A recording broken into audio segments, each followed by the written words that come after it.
Welcome back to another episode of the Real Business Owners Podcast. You've got myself, Trevor Calley, as always. And today we've got a really special guest. We came up to Salt Lake and just enjoy his spot, his environment. And honestly, man, it was a real treat to be at your rehearsal today. But guys, we got Garrett Gunderson here, and he's just a wealth of knowledge. He's a disruptor in the kind of the finance money space as a whole. But like, as I've read your books, well, one book, I haven't read multiple yet, but it's like, man, like it's a whole different perspective because we really do kind of we all just kind of take what society gives us and we run with it, and breaking that herd mentality, as you talk about in your book, it's incredible. So I would call him like a thought leader. You know, like I've never but not really THOT. not thought. Not like my not in a 15-year-old bad had way. to tell me what that was. Yeah. That hoe over there. I didn't know what that was. I he say taught me. things that I'm I learning. shouldn't be saying, I guess, anymore because it's just, do you not know? My son always says low key before he talks about anything. I'm like, what is low key? Yeah. Well, Like, I said I've got a 10 body count on my like little farm area. But and now that's how kids many people now you sleep with. Yeah. And like- I was like, I've killed 10 raccoons. Can I not just say that I've got a body count of 10 in terms of raccoons? Like, no, that sounds really now bad it when you sounds combine bad, that. like right? That's some bestiality or yeah. shit. I mean, damn. So it's like, dude, we're wrong even when we're right. Dude, so it's society's like, got us all twisted. I'm feeling older these days. My kids love to tease me for Yeah. being old. It's Yeah. like their favorite thing. Can't But keep up. I had a pretty special moment that my 17-year-old, when we were in Spain, turned to my wife and said, "Isn't it cool that Dad knows all this stuff about finance and he's willing to teach me?"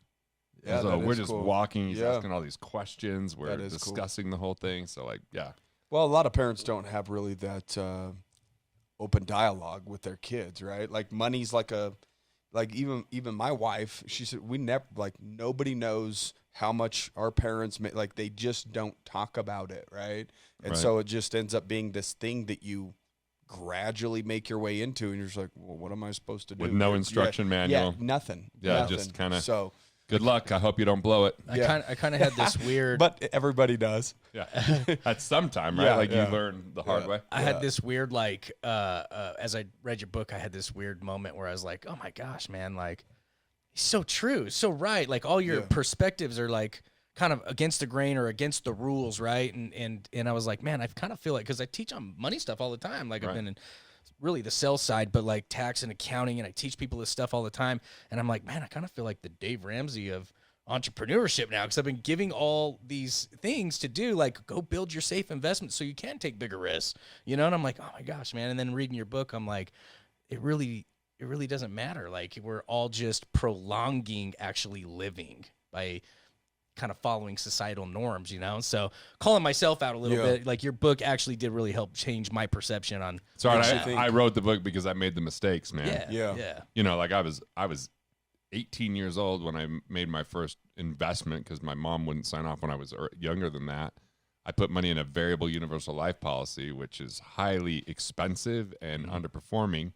So, and then I got an internship when I was 19 in a financial services firm, and I was peddling mutual funds, which by reading Killing Sacred Cows, I'm not really a big fan of. Right. But I didn't know any better, and I just started to ask different questions. I started to travel somewhere every single month while I was still in college and wasn't married.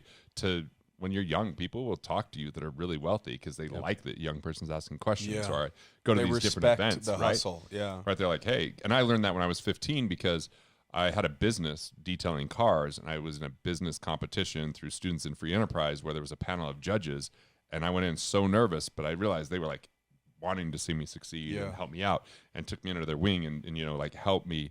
So like I had these early mentorship kind of moments that really helped me to have the confidence to ask different questions. Yeah. Because I would be a young kid. I remember I was 20, maybe 21, and there's this meeting, and there's an attorney presenting, and he's presenting all these estate planning concepts and talking about this thing called second to die insurance to cover estate taxes. And I'm just running calculators while he talks, and I start arguing with him. Not like I was more of a dick back then, so I was arguing with him. But Your ego was arguing a little bit because I was with like, some I'm logic, right, and probably. and he was older, and we got in this big argument, and I was being called a fanatic. But the problem was I was doing the math. I was right. Yeah. I was like, that process that you're talking about only makes sense if someone can't earn 5% on their money.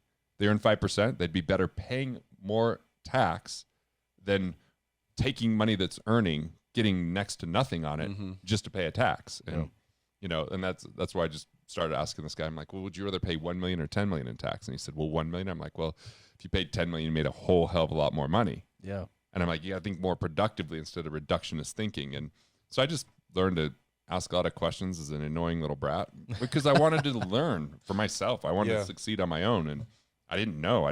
My dad was a coal miner. My mom taught me how to be a wise steward of money, but not spending more than what I make, but not necessarily how to invest. So I had some decent habits, but there was a lot more to learn. Yeah. Let's talk about like the book that you're currently working on and some of the stuff that you were going over today in the rehearsal, because even after that was done, I shared with you, like, I believe that that's what's missing in the world right now, and that's a message that needs to be heard by the masses. And that's, I mean, if it resonates with us and we do well financially, we own businesses, and like we were talking in the car, we're like, like, which one of these are we? Like, you can take a little on our journey. I think we maybe hit a few of those personalities, right? Like, starting out, you're this person, and then you start making money. Maybe you go to the high roller or whatever, right? And what people could figure out which persona they are at GarrettGunderson.com/quiz. Okay. There's no charge, but then you find out which of the four that you lead with in today's world. And there's really two sides to each of those personas. There's the shadow side, which is from scarcity, and the winning side, which is coming from collaboration and abundance and co-creation and value creation at the core of it, instead of like chasing scarcity, money. right? And chasing money. So by figuring that helps. By the way, as we were driving up here, I found out the galley copy. I ordered 1,000 of them, so I'll get you guys a couple of my new book. Oh, awesome. Is at the distribution center here in Utah. So cool. I should have it any day now. We would love it. Comes out. It comes out October. What's the title of that again? Money Unmasked. Okay. The play's called Already Won, but the book's called Money Unmasked. Okay. Yeah, so, it's kind of weird that I do a play, just to give context for the listeners. Well, I think it's amazing. It's a little different way to teach money. Well, it makes it entertaining and educational, right? Like, even on social media now, they're like, you got to be entertaining, educational, motivate. What are the 3 M's or something like that? Motivating, memorable, whatever. I'm making it up. But I'm guessing it's something like that. Know. EM3, right? Like, educate, entertain, or motivate, something like that. And you're doing like all 3 of those when you do that. You're educating, you're entertaining, and you're motivating, right? Like, you make people ask themselves the right questions to where they can find the answer almost, right? Which is what's unique right now, because everybody else wants to tell you exactly how to think or how to act or what your why is or what your purpose should be, versus you just looking within. Well, you and I talked about that. You've taken more time in silence or space, right? To listen to yourself instead of everybody else. And we were saying you have to feel like that you're going crazy to unwind your way out of society's norms to a certain extent, right? And that's a very, very difficult place to be, because you feel like you're in no man's land. You're going a little bit crazy. Am I doing the right thing? When you spend time alone or in silence and you're asking yourself all these questions and you're on this journey called life, trying to figure out what your why is or what your purpose is. And, usually these questions don't really come about until you've seen a certain level of success, unfortunately, because we distract ourselves with success. That's going to solve all of our problems, right? Right, and then you society's definition of success. Yeah, right? We're chasing that so that other people see us as in a certain light, so we're trying to control how other people view us. To validate our value. Correct. Right, and our identity, and that's a tough thing to break. Yeah. And like, so I sold my business in 2021. And that was probably a big part of your identity for a lot of years, or right. And if I did, I think it would have been even harder if I didn't go to Italy in 2017, where we took the summer, and all of a sudden I wasn't doing anything for my business for a summer. It was all running without me. Yeah. Which we had to prepare for a while before I went. And the first 2.5 weeks, I was actually not feeling well. I was like kind of depressed. I'm like, here I'm in this amazing place in Italy, and I'm like feeling like antsy and anxious, and like I should be doing something. I'm looking at our Slack sales channel, being like, there's not enough going on there, right? And like I want to swoop in, and then all of a sudden they figure it out without me, and I'm like, oh, I'm not directly involved with all the value that's created, but that should be exciting. But there's a little bit of like am I not valuable? Right. Yeah. Am I not valuable enough? And then all of a sudden I separated enough from my business to be like, well, that's a canvas that I can create value for, but it's not who I am. But still in selling that business. And then I did a comedy tour and filmed a comedy special around the topic of money. Like that was really fun, but challenging because it was like, am I really capable of doing that? And I did it in a pretty short period of time. And it was really hard to do 15, 16 cities as a new comedian who just sold his business, doesn't have a database, doesn't like social media. So I don't have a social media following. Yeah. And it was exciting and exhilarating at the same time. And I had a lot of time to think and had a lot of time to be insecure and be like, can I do this? And is this going to work out? But then I just worked through it and I enjoyed it. And it had me face a lot of the things that I might not have faced otherwise and ask questions I might not have asked otherwise and challenge myself in ways, because to be present on stage, you just have to be secure and you have to be able to like be in the moment instead of like when a comedian's not funny, it's because they're in their head and not with the crowd. Yeah. Like having a separate conversation. Yeah. So if I'm like, oh, how am I doing? Or that didn't get laughs, then all of a sudden it destroys the performance. But if I'm just whatever comes to my mind, and the first thing that comes to my mind, I say it, and then I'm interacting with the crowd versus like trying to get a reaction out of them. The funniest moments, if you go to much comedy, is usually that spur of the moment, something that was said just to that crowd. An accident, a happy accident, saying something like I made a mistake, and when we were filming the special, and it ended up being hilarious, and we kept it in. You know, like I think that we spend so much time trying not to make mistakes in life that it just overtakes our life. And we spend so much time trying to earn success in everybody else's eyes that we miss the point of who we really are and crowd out any of that time and consideration. And people are scared of space because, like, do we like ourselves enough? Yeah. You know, and who are we without our stuff? There's like a lot of questions that come up with all that. Do you believe that you have to create the version of self that you're proud of or that you want to be? Or do you think that that's just there and exists within inside you? You just have to go through the muck to find what's already there. I think it's more the second piece. Yeah. I think it's like something that's there that we just have to rediscover or find or listen to. But a lot of times we take these detours because someone says, you should do this. And we're like, this is a good idea. And then we embrace something that isn't really who we are or what we want in the name of appeasing someone else because maybe we're trying to earn their love or filling the void of when we were a kid and we didn't feel, safe for a minute. Like there's just so many of those dynamics that come up. Yeah. Go ahead, Kel. Well, I'm just thinking about something as well in the book, like Killing Sacred Cows, when I had this question come up as I was reading your book where I was like, man, people are so attached to the money and the stuff and all these things, right? And they don't understand that the value is really in them, and that if they give more value, it's going to create more value back to them. And but it's because they're usually doing things that they're not really passionate about anymore. Trading time for money often, right? And I know trading time for benefits. Yeah, and we've taken on projects before, and it was fun and exciting at first, so you feel like you're passionate about it, and you're so invested into it, it's like you don't know when to just give up on it, And I'm like, I'm just curious with your Sunk experience. Costs are the hardest cost to figure out. Yeah, I mean, you're in accounting, it's like how often do we hold on to something that we should have let go of long ago? Yeah, I'd say it this way: when we don't think about what we want and we jump into a career, the hard work is the career. Right.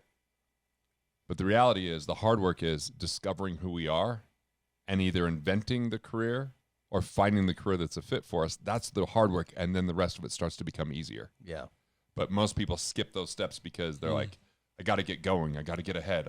And even worse, they get into debt. Yeah. Like a student loan. Yeah.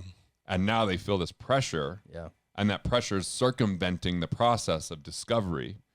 And now they're trapped in something they don't love, giving too much of who they are for not enough reward. And that's what starts to diminish their energy, diminish their life. And I think that's what starts to lead towards obesity. I think that's what starts to lead to chronic illness, which we have like 54% of the United States is chronically ill. Yeah. And depression is because we feel these external pressures and then we move to those. Like we're like, oh, I got to get a degree because if I don't get that degree, well, guess what? Like It's a weird world, like with AI on the rise and everything. What's that degree really going to mean? I don't know. Yeah, it's true. Like, I think it's going to be relationships, and I think it's going to be the imperfections, and I think it's going to be connection. Yeah. Because a lot of things are going to be solved pretty easily with technology, artificial intelligence down the road. Yeah, that's true. I see in the entrepreneurship world too, like where they work so hard for something, right? And they get to these points where they're like, well, I'll solve all my problems by just making more money because I'm an entrepreneur, I'm in sales, I'm good at that. That's the entrepreneur's creed, right? Yeah. Like, no, just make more money. Exactly. Yeah. Or until they hit the wall. Yeah, exactly. Because they get burned out and exhausted. Yep. I think you can have that philosophy when you're 20s. Yeah. Your 30s, it starts to be a very big cost if you have a family. Yeah, it does. Right? And all of that extra effort in the business that doesn't give attention to family or an individual's health compounds and eventually becomes something that ends up in divorce. Yep. Or disease. Yeah. Exhaustion, whatever it is. And so I don't think that there's ever really perfect balance. I don't really think that, but I think that we can have depth and harmony. Yeah. To me, depth is we've really done the search for who we are and what we want, and we become the author of that. Harmony is we live with intention so that we're where we're at and we're present instead of trying to be perfectly balanced. There's times where I'm writing and I'm completely out of balance because it's flowing, it's exciting. I'll call my wife and I'm like, look what I just wrote. I'm like, I'm going to keep writing. She's like, you're on a flow. And then there's other times where I'm like, let's just go to the cabin and do nothing for a week, right? And I'm really good at doing nothing now. I wasn't always that way. But it's like, a skill. Right? Because when I could see value in leisure, my life changed. Yeah. I grew up in my 20s from a family with an amazing work ethic, which is great. But then I started to meet these really wealthy people that were my clients. And I was like, their quality of life was completely different than mine. Yeah. And I started looking for satiating experiences and catalyzing, moments that create connection and conversation. And, as we were kind of looking at all my whiskey over here and like everything up in here in this vice room, whatever you might call it, made a latte because when I make a latte, we usually sit down and have a conversation afterwards. Yeah. Right? Or if we do a whiskey tasting, it's everybody sitting around, we're having a conversation or we're smoking tobacco pipe.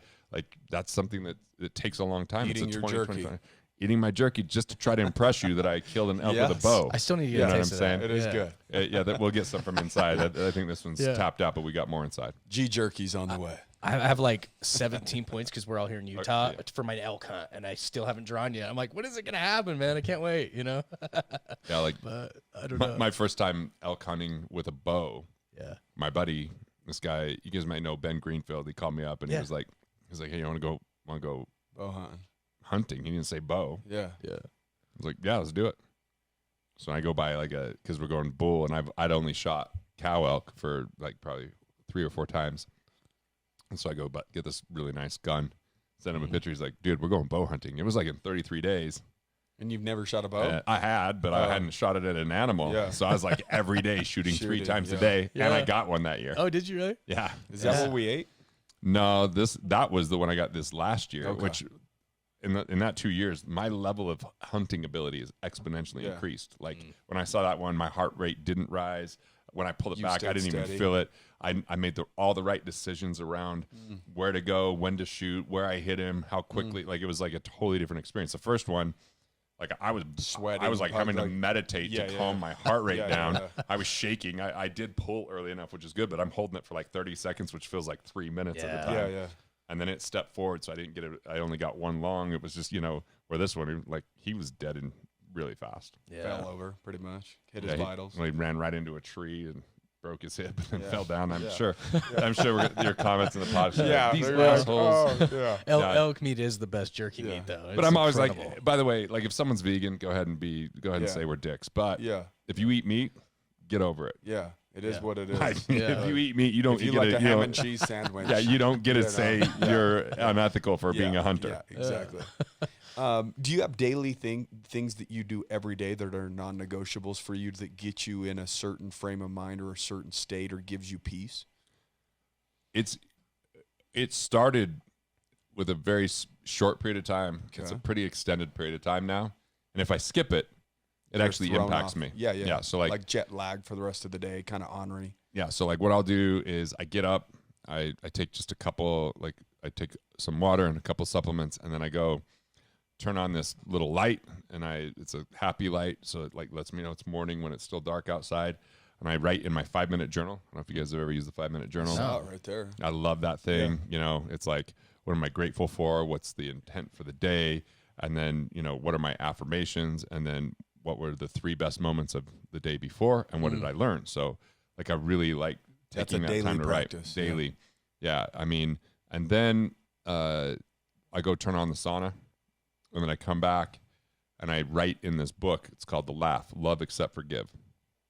And so I go through these different components of my life and say, what am I protecting, defending, or trying to control that's actually not allowing me to feel my full emotions, or is having me be less than fully expressed. So I'll write down what those things are. A lesser version of yourself, pretty much. Right. So I write that down, right? And I'm like, so I get really in touch with that, and I handwrite it. I'm pretty much the only one that sees it. Then I go through and I acknowledge, you know, what I'm protecting, defending, and trying to control. And then I go through and forgive myself for any of that. Yep. Then I accept it and acknowledge it, and then I write down loving statements after that. So it's actually FAL. About self? Yeah, just all about self. And then I go and I think, is there anyone in the world that I have any level of hatred, dislike, that I'm shunning, that I'm judging, or I'm jealous of? And then you wish them well? I actually write it down. I write down what it is about them. And then I go, okay, what I'm writing about them is actually something in me that I haven't processed. So then I just rewrite, what is it that I haven't accepted in myself based upon those emotions? So that I can see that that's just a mirror and it's a trigger I have in myself. And then I go through a little exercise on that, that I kind of like, even if I'm like, well, if I write down that I'm being a victim, you know, maybe that's what I got from one of that. And I'm victim, lovable me. So I just learned to kind of love that. Then I write down the truth of who I am after that. And then when that's truth finished, of who you are, as in like, I'm not of it, you know, I have control, or like that no, type of it's, I situation? mean, like, I haven't really ever talked about this, but I'll write like, you know, I'm an aspect of God, just like you guys are. I'm one with that. I am one with the Creator. Yeah, I'm the divine, living, loving essence of the Lord. Like, I'm writing down those levels of statements. Oh, that's cool. Like, I am creation. Years ago when I was in this therapy group, this was so hard for me, but they say, who are you? Well, I'm Kale. I do sales. No, not what do you do? Who are you? Well, I'm a dad. No, not that you're dad. Who are you? And it's like, that's really what they were trying to get you to, is that type of stuff. It's like, well, I'm a gift. You know, I'm resourceful. I help people. You know, like, who are you? Not like, what are you? What do you do? Or you know, what's your name? Who do you know? What do you do for a living? You know, what are your goals? The like typical that normal is who society you actually shit. are. Right. This is how you opt out of that system. Yeah. So then I just think of all of those emotions, and I write them down, and like, what are the adjectives essentially? Then I just close my eyes, and I just accept God's loving. Like, just take it in, and then I just give up all of those things to God. Then I meditate. Yeah. And then after I meditate, I write down what happened in the meditation, because I do a specific type of meditation that you can have inner experiences. Sometimes I do, sometimes I don't. Sometimes my mind is active through the whole thing, and I'm struggling and giving that up. Sometimes it's blank. Other times I see certain lights or hear sounds, and so I write about that. I write about what the bridge from meditation to my daily life is, and what the kind of lessons were, and that's ends out. Then I go get in the sauna. And in the sauna, sometimes I'll rehearse. Like this morning in the sauna, I just rehearsed the one-man show. Right, I just kind of went through some lines and stuff, which actually tripped me up in that second to last scene. That's what I was rehearsing this morning. So I was like almost like too aware of it. But it was too conscious instead of subconsciously just letting it flow. Just being, I was like, I was thinking too much. I was in the moment. So then, in your own way. Then I just take I have like a little room, so I take a quick shower. Then I get in the cold plunge for 5 minutes. So I do like cold plunge for 5 minutes. I get out. Takes me forever to dry off, because when you're that cold, it just seems to like. And then I put in some earplugs and dip my head in the cold plunge. And then I turn on a talk from either my spiritual mentors, or this morning I just put on the one-man show to listen while I do 20 minutes of stretching. So I do the 5 Tibetan stretches, and then I do some stuff I learned way back in the day in CrossFit. I hang from a bar. I do some lymph drainage. I do some rebounding. I just do like 20 minutes of stretching. And then showing your body love at that point. Right. And then that's kind of my morning routine at that point. So some days I meditate for 2.5 hours. That's a good day. Wow. Some days I meditate for 45 minutes. This morning, I only made it about 20 minutes, and then I was like, hey, I'm leaving an hour earlier than normal, so I'm just gonna. And what I do is I just put on a spiritual talk because I look at that as like a form of meditation where I'm just receiving.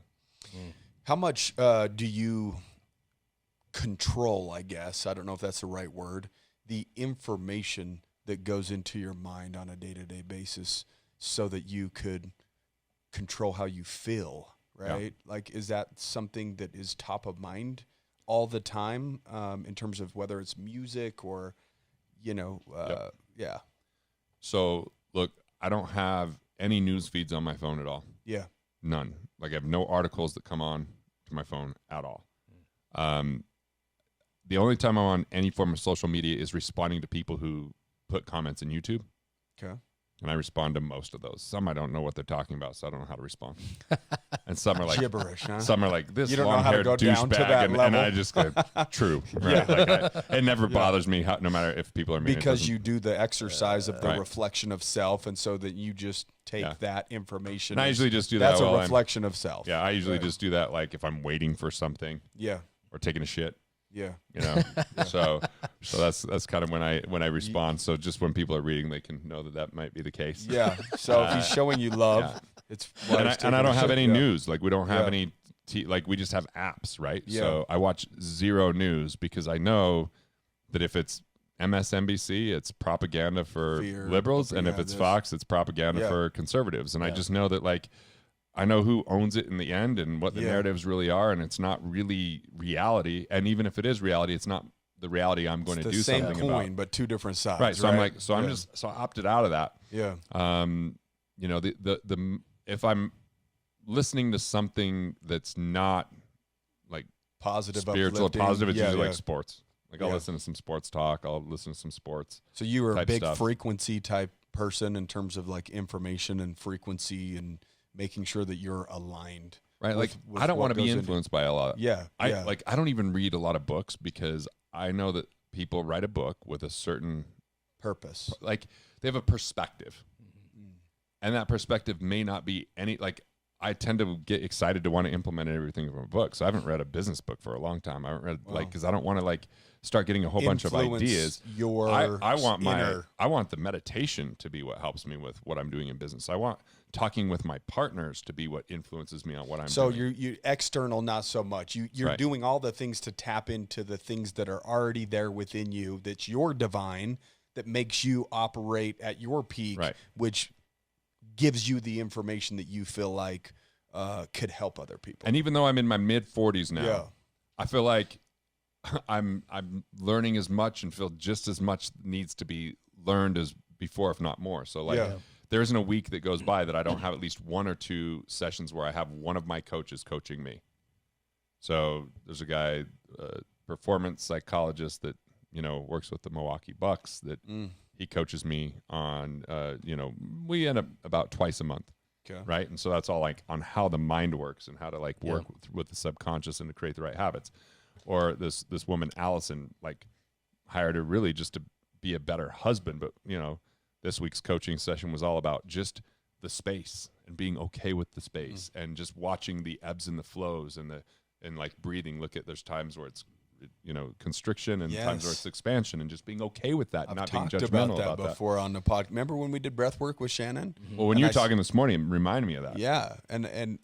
But I was kind of going through my own journey of kind of, being by myself and like asking myself all these questions, but then feeling crazy. And then when I did the breath work, I was like, well, in order to live wholly, it expands and contracts. You have to contract and go away to know yourself so that when you do expand to the world, that you're bringing more value to it. If you're always expanded and always in the world, you're just going to be of worldly things. I like to call it be in the world, but not of it. Correct. Right. Yes, exactly. Like Jesus always said that, be in the world, but not of it. Yeah.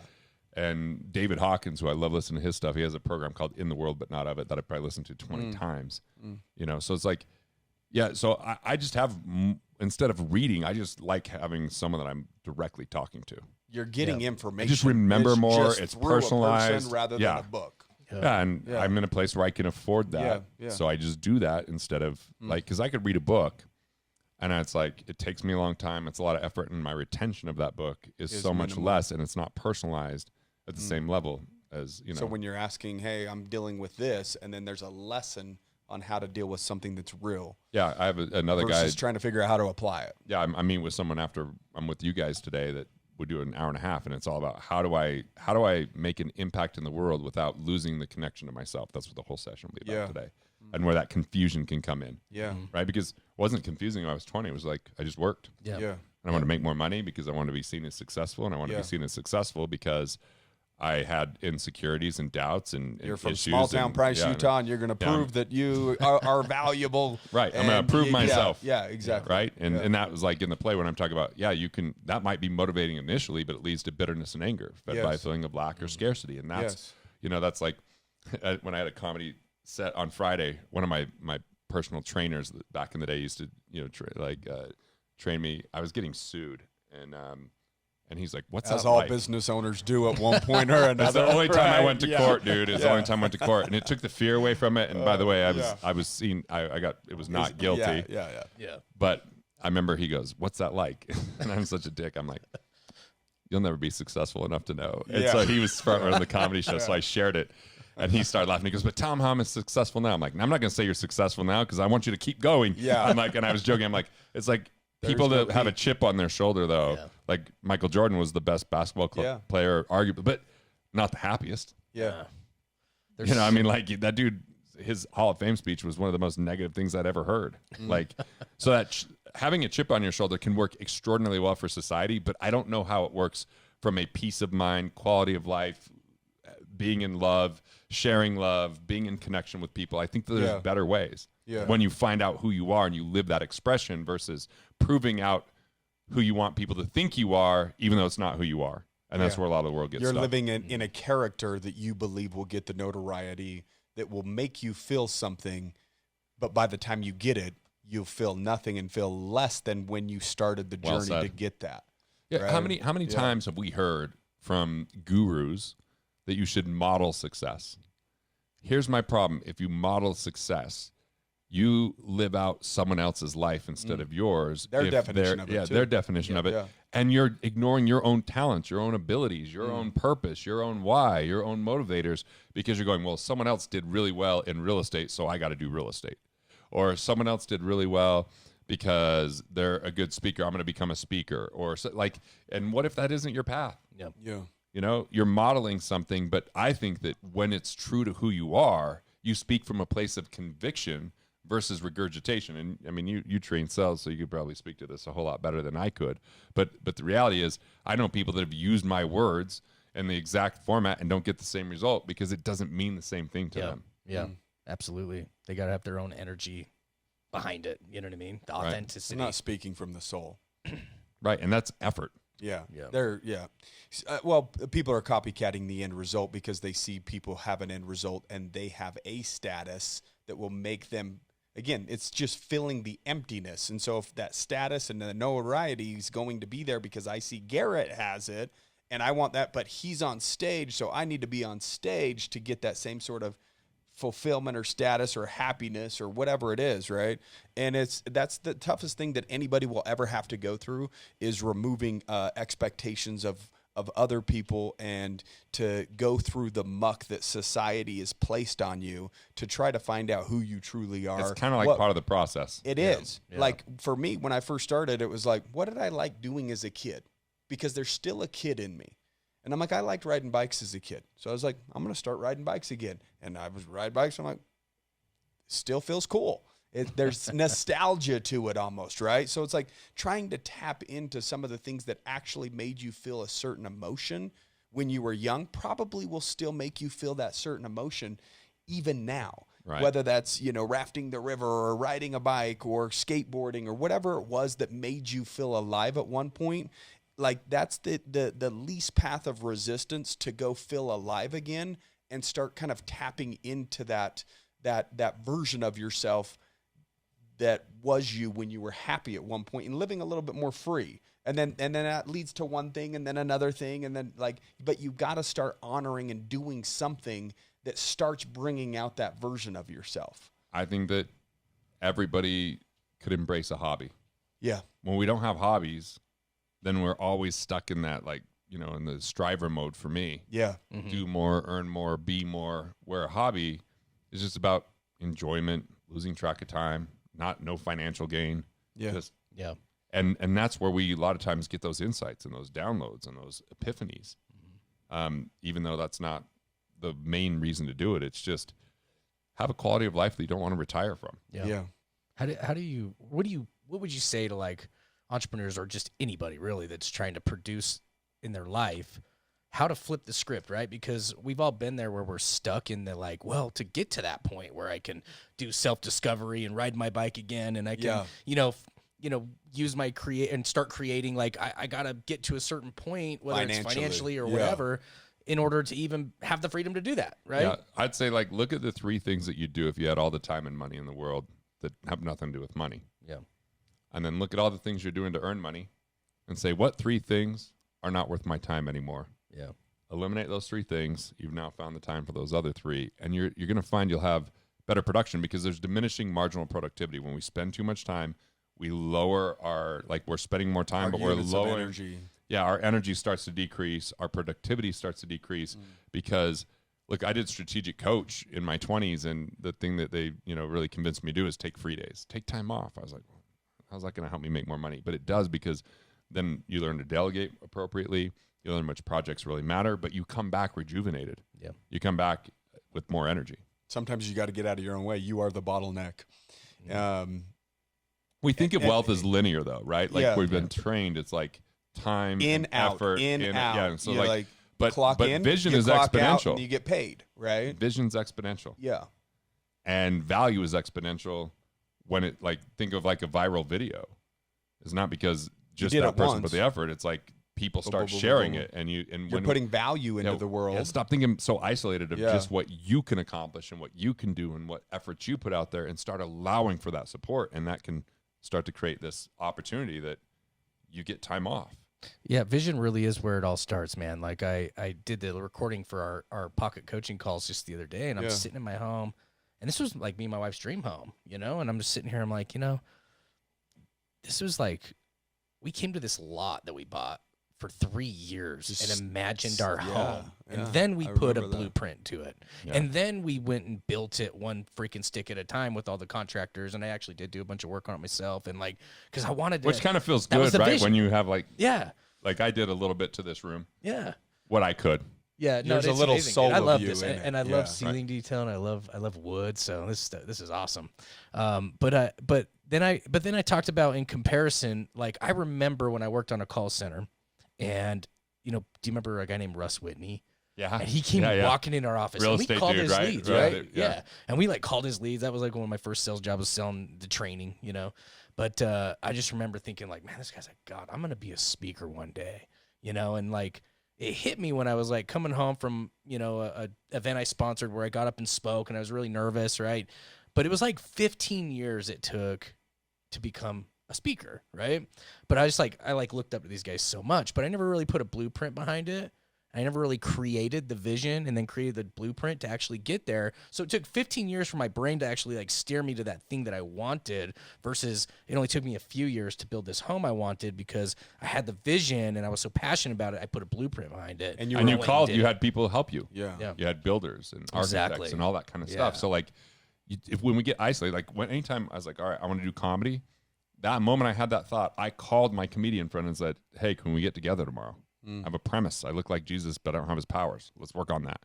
And then let's schedule an open mic. Like, you just take that step. Yeah. And but most people are uncomfortable.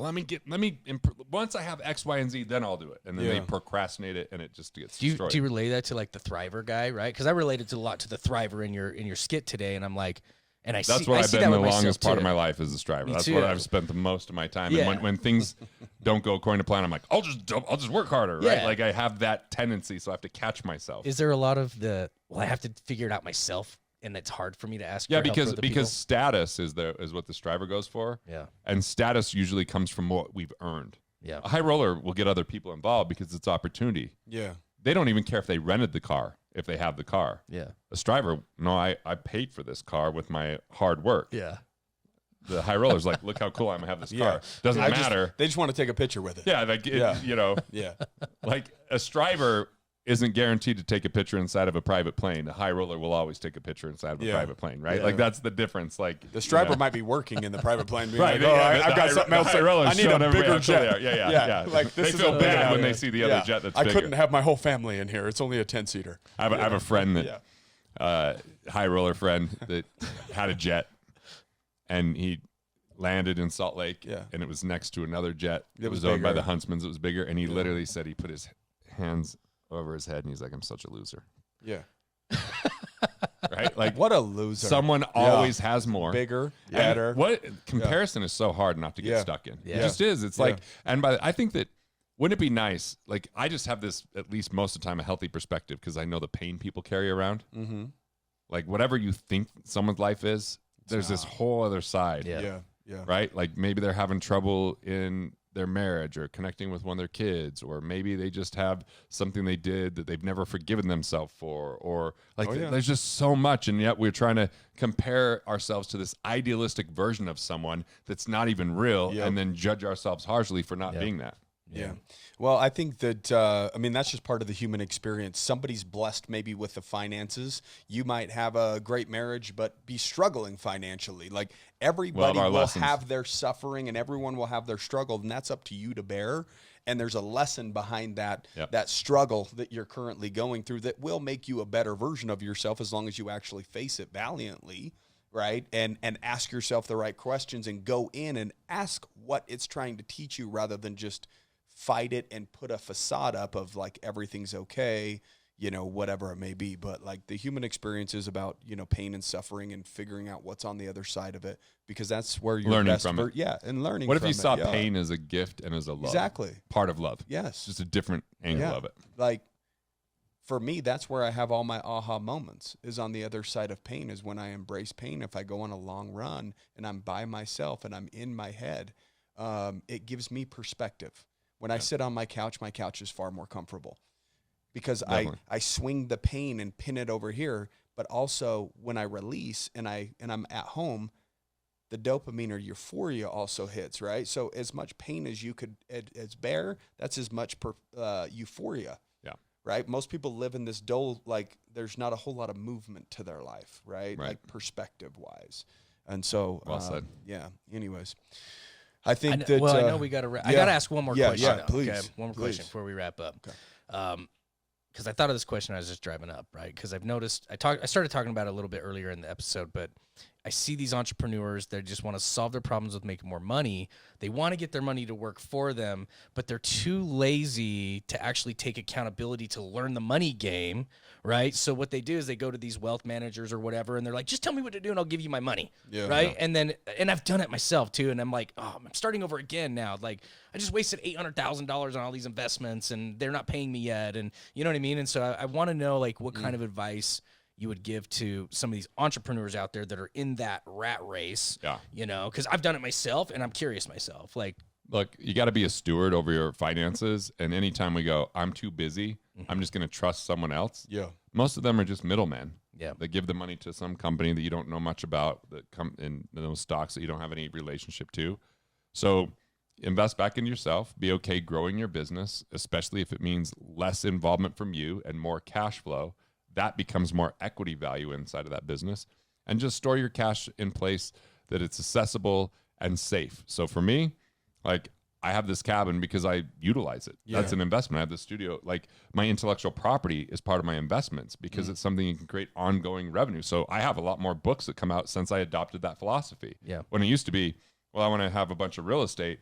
That wasn't really my gig. I want real estate that I'm going to utilize. And then, so I'm now saying I don't want to have more real estate. This is what I can handle. I don't want to have to hire more people to handle it. You know, I'm have a music studio. I have this, and then I have my house. That's plenty. I'm going to just continue to maximize my intellectual property. I'm going to continue to store cash and cash flow banking, cash value insurance that I can tap into and utilize anytime I want. And like, from my belief in the money system, I have money in Bitcoin just because I just don't believe in fractionalized banking in our money system. And I know that that's going to be a wild ride, and I wouldn't recommend everybody do it, but I like the decentralized nature, and I like that I can put it in my pocket in a thumb drive and go wherever I want. Yeah. Something You know, and I disrupting. could send money within Yeah. moments. Like when I tried to wire to close on my house, it took Days. So days. when you are investing outside of yourself, look for things that are assets that you can access capital from to always use to Risk-free create. capital Yeah. outside of your business. Take your risk in your business. That's the summary. And be accountable for your own money, right? Yep. Like that's been the biggest lesson I've learned through being in the whole money industry over these years. Is like no one's going to care about it more than you. You don't so want to true. learn it. It's unsexy, but you have to if you really want to be able Unless to you know just how want to to give it multiply away, because that's what you're going to do. Yeah, exactly. Yeah, dude. I appreciate Awesome. your time, Yeah, man. that It's was amazing. awesome. Yeah, I loved Good it. spending the day with you Yeah, guys so far. likewise. Yeah. It's been fun. It's been All cool. Guys, if you enjoyed today's episode, make sure that you rate it, review it, all that good stuff. Share it with somebody that you love and care about that you know will get value from it. I know Garrett brought a ton of value. Thank you. And he continues to bring value to the world on a day-to-day basis. So make sure you check him out. Go take the quiz on his website. Follow him so that you know when the book comes out on the website there. So YouTube, a wealth best of knowledge. place. Yeah, like Garrett.live will take Yeah. you to my YouTube channel, Okay. or just Garrett Gunderson TV in YouTube will take you to Okay. my channel. Subscribe. I put out videos like 3 times a week typically. And just know if he shows you love, he's on the shitter. Yeah, Guys, might respond to you. Yeah. Yeah, that's the lesson today. yeah, that's the big takeaway. Guys, keep kicking ass. Take care. We'll see you next week. Hey, thanks for watching. I appreciate it. And if you're enjoying these videos, well, there's good news. More where that came from. So go ahead and click through and watch the next video now.